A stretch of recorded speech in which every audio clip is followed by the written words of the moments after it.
Bom dia, né, meu amor? Bom dia. Vamos começar aqui, né? Você vai falar um pouquinho Sobre a ida para os Estados Unidos. Muita gente tem curiosidade, né? Tem gente que tem vontade de ir. E você vai contar um pouquinho da experiência que você teve, né?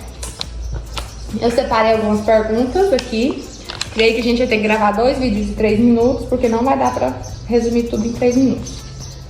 Como foi a sua decisão de ir para os Estados Unidos? Pronto, minha decisão de ir para os Estados Unidos foi quando eu fiquei aqui. Meu pai já estava lá, meu irmão estava lá. Aí, do nada, eu resolvi, falei, vou para os Estados Unidos. Agora é o momento. Na verdade, meu irmão foi, era para nós dois ter ido junto, mas não deu certo. Eu peguei, fiquei e depois eu resolvi, falei, agora é a hora. Você foi legal ou ilegal? E por onde você passou? Quanto você pagou para ir? Eu fui ilegal, na época foi. Tudo é cotado em dólar na travessia. Foi US$ 10.000. Na época o dólar tava R$ 1,90, R$ 2, ficou em torno de R$ 20.000. Para ir ilegal. Pra ir ilegal. Ilegal. E por onde que você passou? No início, a maioria das pessoas iam direto para o México e atravessavam os Estados Unidos. Agora não, porque como a gente ia ilegal, aí até eu consegui um visto para o México, aí era uma burocracia a mais. Aí a gente optou por passar pela Guatemala. A gente passou, teve uma conexão em Panamá. De Panamá a gente pegou um voo para Guatemala. E Guatemala a gente fez uma travessia. Na verdade foram 2 travessias ilegais. Foi a travessia de Guatemala para o México e a travessia do México para os Estados Unidos. Mas essa travessia aí foi por água? Foi por onde? A travessia de Guatemala para o México, ela foi em água. Ela foi em câmaras de ar enormes de trator, caminhão, bem grande, e foi por água. E qual? Vou postar outro, só um minutinho. Conta um pouquinho pra nós essa travessia sua aí. Então, aí quando eu cheguei em Guatemala, a gente teve que ficar num esconderijo lá na cidade de Guatemala, porque a polícia, taxistas e outros demais são muito corruptos. Aí o que acontece? Quando a gente chegou na cidade de Guatemala, tava eu mais 3 brasileiros que eu conheci em São Paulo, que ia fazer a mesma travessia. Aí a gente chegou em Guatemala, a gente pegou e no aeroporto mesmo, lá os policiais da imigração levaram uns 3 amigos meus para um escritório e tirou a roupa deles todinha. E dali já pegou todo o dinheiro deles. Roubaram todo o dinheiro deles e eles ficaram sem nada de dinheiro para viagem. Lá, gente, a polícia mexicana, a polícia de Guatemala, ela é muito corrupta. Então, se a gente estiver atravessando e achar que eu vou ligar para a polícia mexicana ou para a polícia guatemalteca para me socorrer, totalmente ao contrário. A polícia ela vai te extorquir, vai te roubar. O que ela puder te roubar, ela vai te roubar. Não adianta ligar para a polícia. Chegou na Guatemala ou México, quando vê que você já é imigrante para fazer uma travessia ilegal, eles já vão te roubar. Infelizmente é assim. Você passou também por um deserto? Foi deserto? Na verdade eu passei foi quase um deserto, mas era tipo um cerrado goiano com árvores menores. Mas antes disso eu cheguei na Guatemala, cheguei na Guatemala, eram eu mais 3 amigos. A gente pegou e a gente viajou em torno de 7 a 8 horas dentro de Guatemala de ônibus. O cara chegou e falou, você vai chegar, você vai pegar e vai para Guatenango, que é um pueblo de Guatemala. Chegando lá, você vai falar pro motorista, que o motorista lá já sabe tudo. Chegou, pegou aqui, vai te deixar lá no Coiote. O Coiote é quem? Era um rapaz chamado Manolo. nem sei se esse cara ainda existe e tal. Aí lá era tipo uma pensão. Aí a gente falou pro motorista, não, a gente quer ficar lá no Manolo. E o motorista já parou o ônibus, depois de umas 7 horas de viagem, falou, aqui é o Manolo, pode chegar lá e falar que vocês vão fazer a travessia. Beleza, chegou lá, somente eu e mais 3 amigos estavam lá. Aí a gente chegou com fome já, né, que já era tarde. Aí, primeira coisa que o rapaz lá, o coiote, falou que ia fazer um urubu pra gente comer. Urubu? Um urubu. Urubu mesmo? Urubu. Ou era uma comida que chamava urubu? Não, ele falou que ia fazer um urubu. A gente não entendia muito a língua deles, porque era espanhol. Aí, como ele sabia o que era o urubu em português, ele eu acho que tirou onda com a nossa cara e falou, vou fazer um urubu. Mas não, depois ele veio com aqueles cup noodle, que é aqueles macarrão instantâneo no copo e deu pra gente lá. Aí, no entanto, somente nesse lugar a gente ficou 12 dias aguardando para viajar. Por quê? Porque tinha que juntar uma turma.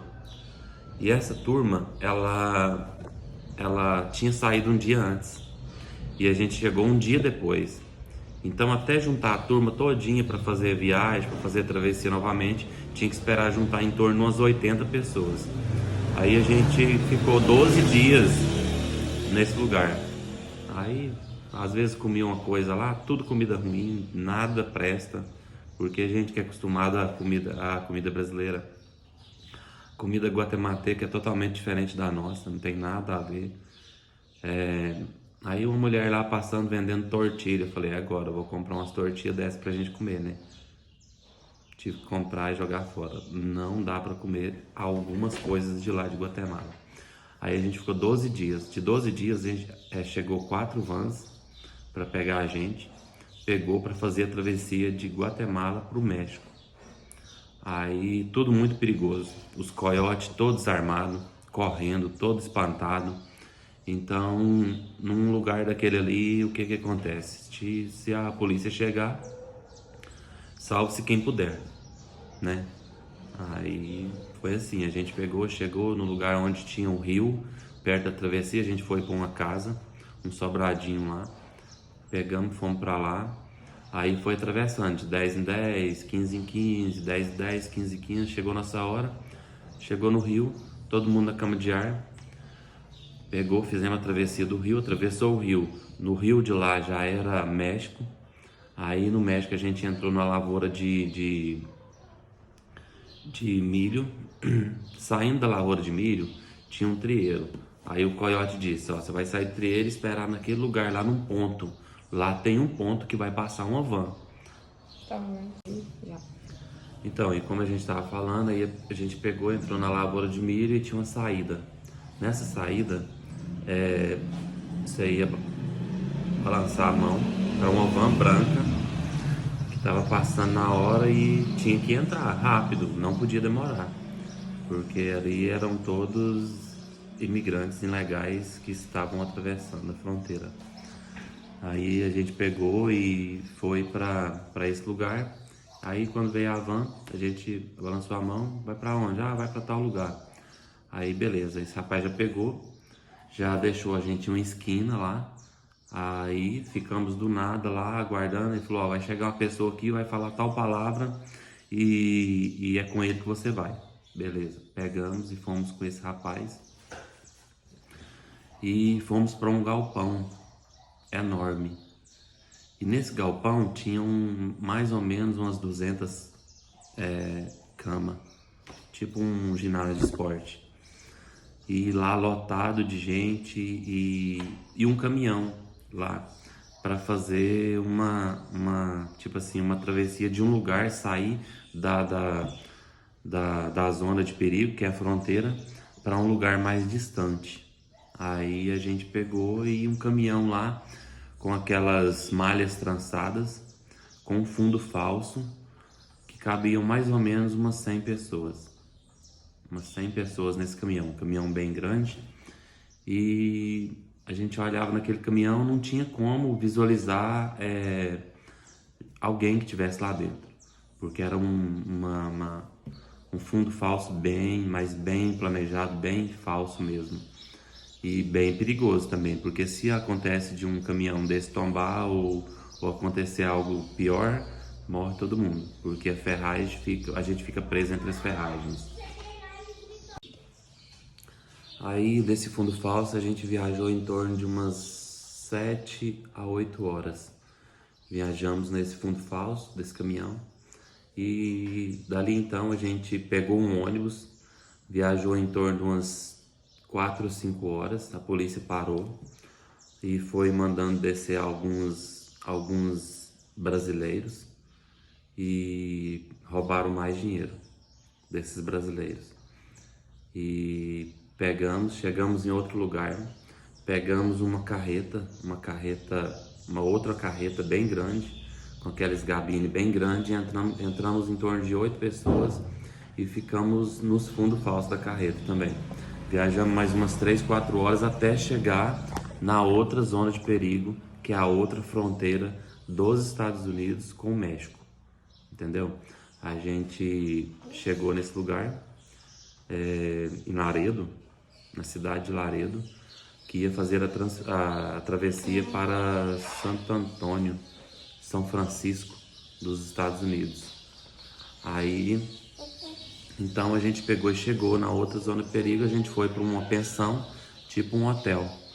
E dali desse hotel, aí a travessia já era mais perigosa, porque era a travessia do México para os Estados Unidos. Então a gente chegou lá, aguardamos mais uns 4, 5 dias, e isso, a viagem já estava em torno no 27º dia, mais ou menos, porque eu fiquei 30 dias somente nessa zona de Brasil e Estados Unidos, ali no meio, esperando a travessia. Foi em torno de 30 dias. Aí chegamos na fronteira, aí os coiotes chegavam, fulano, cicrano, beltrano. Vinha 4 pessoas, aí depois vinha a notícia, ó, caiu, a polícia pegou, prendeu. Aí tinha uma mulher lá que era amiga nossa, o nome dela era Ângela. Chamou ela, o esposo dela e mais 3, 4 pessoas para fazer a travessia. E nessa travessia que ela ia fazer, ela tinha que pular o muro. E ela pegou, subiu no muro. Quando ela foi descer, ela caiu, quebrou a bacia. Então chegou notícia pra gente que ela quebrou a bacia e os coiotes tiveram que chamar a polícia pra ela. Aí, então na travessia que a gente fez, era em torno de 17 horas, como eu disse. Mais ou menos quantos quilômetros você andou a pé? Não dá bem pra calcular, porque a gente andava muito em círculo, não tinha telefone pra gente mapear. Mas eu quero mapear e colocar aqui pra vocês mais ou menos quanto quilômetro vai dar. Mas é em torno de 17 horas. 17 horas caminhando, ali faltou água, faltou comida, faltou força. A gente fica todo machucado, pé, porque é uma mata toda cheia de espinhos. Então essa travessia é muito perigosa. Faltou água, a gente bebeu água de cocheira de gado, cheia de bicho. No outro dia que eu fui ver que a água estava suja, tudo cheio de bichinho. No outro dia, um javali enorme do meu lado. Então a gente teve que ficar bem quieto, porque javali silvestre é muito perigoso. Então a gente ficou aguardando um carro para passar. Aí o cara falou, ó, vai vir um carro laranja, um carro bem chique mesmo, laranja. E nesse carro você vai ter que pular a cerca e correr. O cara vai abrir o porta-mala, você já vai entrar no porta-mala desse carro e vai fechar o porta-mala rapidamente. Aí o que aconteceu? Chegando lá, aí dali pra frente as coisas ficaram mais tranquilas, não tão perigosas. Aí o que aconteceu? Parou esse carro laranja, ele já abriu automaticamente de dentro do carro o porta-mala. Já entramos 4 pessoas, porque o porta-mala do carro era muito grande. Entramos 4 pessoas dentro do porta-mala. Já puxamos e fechamos o porta-mala. A vantagem é que ali nesse porta-mala já tinha uma saída de ar-condicionado que que facilitava mais para a respiração. Aí chegamos então nos Estados Unidos.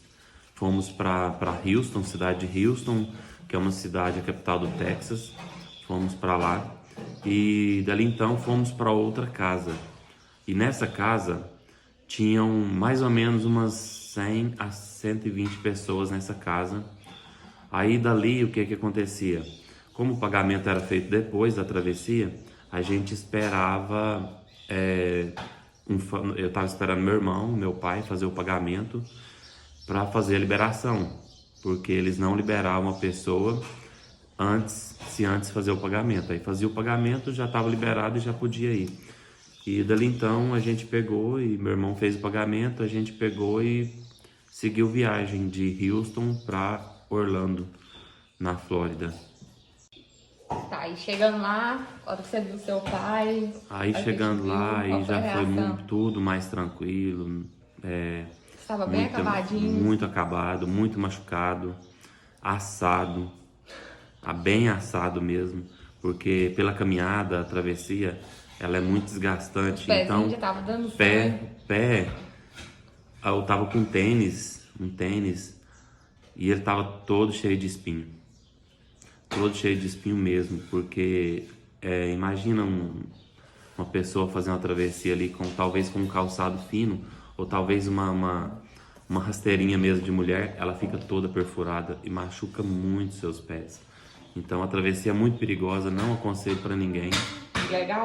A travessia legal, não aconselho para ninguém, porque é muito perigosa. Então ali se falta alguma coisa e tudo mais, como os coiotes todos armados, alguma coisa, confronto com a polícia, alguma coisa, você se lasca. Ali é assim. Qual foi o seu primeiro trabalho lá?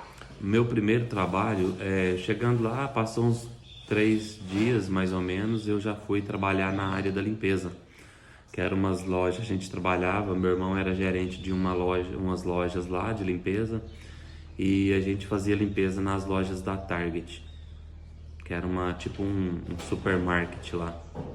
Ganhava bem? Ganhava, mas na época o dólar estava baixo, em torno de R$2,20, R$2, né? Beleza. Qual foi o trabalho lá que você mais gostou lá, trabalhar lá? Então, aí depois de um certo tempo eu fui trabalhar no Vitórios.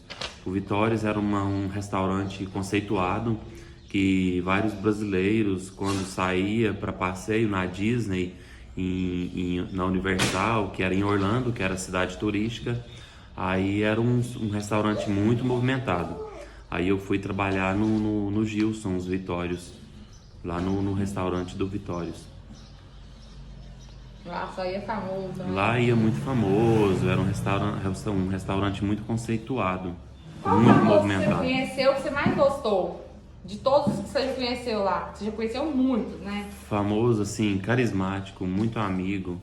E lá iam muitos famosos. Um famoso era um jogador de futebol. Na verdade foram 2, carismático e humilde. Era o Branco, que foi campeão da Copa de 94 com a seleção brasileira, e o Falcão, que todo mundo conhece no futsal. Tá.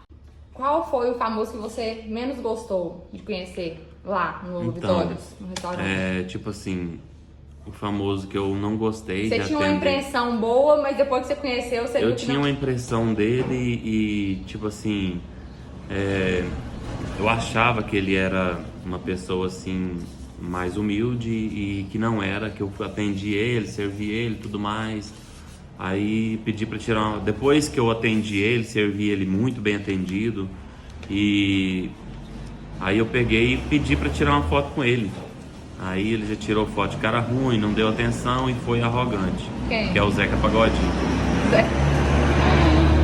Zeca Pagodinho. Zeca Pagodinho. E qual, assim, de cantor? Porque negócio de famoso jogador de futebol, às vezes as mulheres não conhecem muito. Cantor ou um ator que você gostou muito de conhecer. Tipo assim, cantor que recebeu a gente bem recebido e a gente fez uma certa amizade e tal, tudo mais. Aliás, tem uma atriz que era da Record na época, que a gente até foi para uma festa junto lá, eu, os amigos dela, os nossos amigos lá, era a Renata Domingues, a Ivete Sangalo, muito carismática. Muita gente às vezes fala dela e tal, que não é humilde e tudo mais, mas a Ivete Sangalo foi uma delas, que era muito carismática. E outros cantores também, que foi muito legal com a gente, foi o Matheus, do Jorge Matheus, que foi muito legal, e o César Menotti e Fabiano. Muito gente boa e pessoas humildes. Caio Castro, Rodrigo Faro. Sim, o Caio Castro, aí às vezes uma foto não dava certo, o Caio Castro, não, vamos tirar outra aqui. Rodrigo Faro também, Rodrigo Faro, muito gente boa, muito legal. Então eu conheci várias pessoas lá, foi um aprendizado, muito legal mesmo. Tá, pergunta que não quer calar. Quanto você conseguiu tirar por dia lá? Qual o valor maior que você conseguiu? Porque as pessoas têm uma certa ilusão, né? Às vezes. Naquela época que você tava lá, o dólar tava baixo, não tava igual hoje, tava 5 e tanto, tava 1 e pouco. Mas o dia que você tirava, tipo assim, vocês contavam por dia. Quanto você conseguiu tirar o dia lá, o maior valor lá em dólar, transformando em real? Vai. Lá, no restaurante mesmo, a gente ganhava, era 7,50 a hora, mas no entanto a gente ganhava gorjeta. A gente lá vivia mais de gorjeta, que era os tickets lá. Aí eu já cheguei a ganhar em torno de $350 por dia. Então, transformando em real hoje... Hoje não, naquela época. Naquela época, dava em torno de 650, quase R$700. Por dia. Hoje daria muita coisa, né? Não, hoje $350 daria muito dinheiro. Mais de R$1.000 por dia. Daria em torno de R$1.500. Então, se a pessoa conseguir ir legal, você fala, vai. Não, se a pessoa hoje conseguir ir legal, tudo arrumadinho. Mesmo que depois fique ilegal lá. Mesmo que depois fique ilegal, porque lá às vezes tem muitos meios de você legalizar lá. Apanhar de um americano é bom demais. Talvez. É um passo pra você ganhar um visto permanente lá, né? Um colega meu, ele apanhou do americano, agora tá conseguindo a documentação. Talvez tipo assim, se você for solteiro, talvez um casamento, mesmo você sendo casado, um casamento falso, talvez, mas te dá a legalidade e tudo mais, mas a burocracia é muito grande para você conseguir documentação para ficar legal. Então não é fácil. Qual o maior perrengue que você já passou lá nos Estados Unidos? O maior perrengue que eu passei lá? Você pensou, tipo assim, tô lascado. Não, tô lascado é tipo assim, você não tem a documentação correta, mas lá a gente atendia muitos policiais, então tipo assim, a policial te respeita muito, mesmo você estando ilegal. Então a polícia parou a gente várias vezes, aliás, em uma semana, a polícia parou eu e meu pai 3 vezes, porque tava com um probleminha no documento do carro e era em torno de 2, 3 horas da manhã, a gente saindo para trabalhar e a gente pensou, agora lascou, né?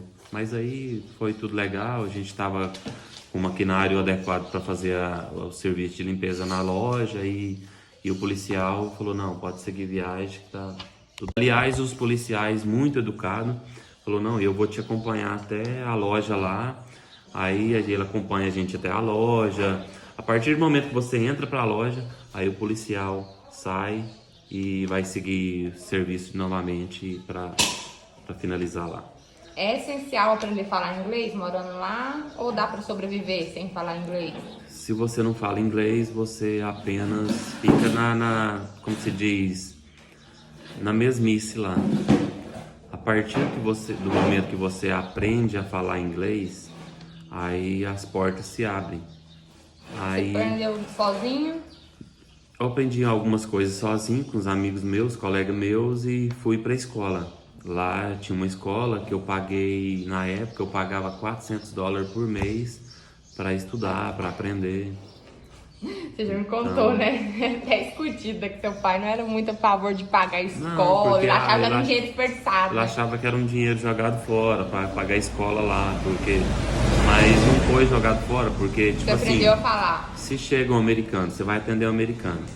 E eu trabalho num restaurante, que lá vai muitos americanos. Aí o que acontece? Eu vou atender um americano e não souber falar a língua deles lá, é sem lógica, né? Então você Sem fala. lógica. Falo. Esqueceu muita coisa. Esqueci muitas coisas, porque a prática ajuda muito. E como eu não pratico, não falo mais aqui no Brasil, então Mas se você às vezes sobressai, tipo assim, se eu precisar ir para os Estados Unidos, eu sei tudo, entendeu? Bem dizer. Uma coisa muito estranha que você viu algum americano fazer? Você achou estranho? Que eu vi americano fazer? Não achei estranho. Tipo assim, muitos hábitos que a gente no Brasil não tem, lá eles usam, que é a educação. Lá eles são muito educados. Então, tipo assim, se você tá passando e às vezes um americano vai passar na sua frente e talvez obstrua a tua passagem, ele te pede desculpa, perdão por aquilo, que ele não deveria ter feito aquilo, entendeu? Americano é assim, ele não é carismático, muito carismático, mas o americano, ele pelo menos ele te cumprimenta, que é tipo, tá passando, aí good morning, que é bom dia, boa tarde, ele te cumprimenta, entendeu? Além dele te cumprimentar, e se faz alguma coisa, às vezes vai passar na sua frente, não passou na sua frente, ele te pede desculpa, entendeu? Muito educado. Lá a gente não vê muita gente, assim, no condomínio mesmo, você não vê gente na rua, não vê ninguém na rua mesmo, é todo mundo dentro de casa.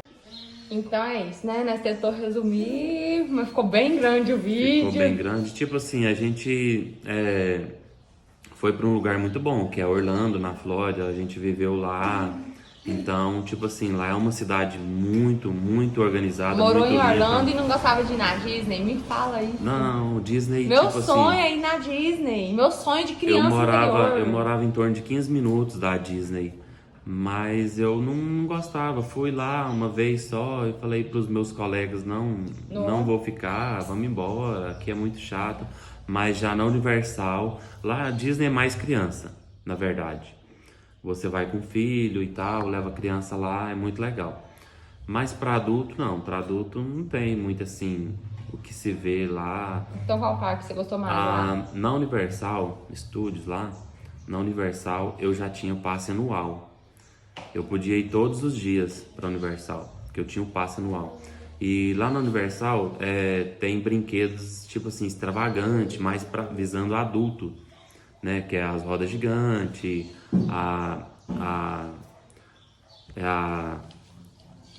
como se chama? Do Hulk lá? A do Hulk lá, a montanha russa do Hulk, tem a Rocket, Harry Potter, do lá. Harry Potter, que é legal. Então tem várias outras coisas lá. Ah, e SeaWorld? Você tava lá na época que a baleia matou aquela mulher? Tava. Na SeaWorld também, a gente morava do lado da SeaWorld. É muito legal SeaWorld, a apresentação das baleias. E quando a gente tava lá, a baleia orca lá, ela Porque eles matou colocou o nome de baleia assassina. ela matou aquela mulher. E foi muito chato na época, porque era uma apresentação muito legal. E a partir do momento que aconteceu isso, já Ninguém entrava mais ninguém dentro. podia mais entrar para ficar pra fazer a apresentação. Vai trocar aí, Humberto. Então aí, tá tchau. Depois eu vou Tchau, editar até o vídeo. mais. E a gente se vê por aí.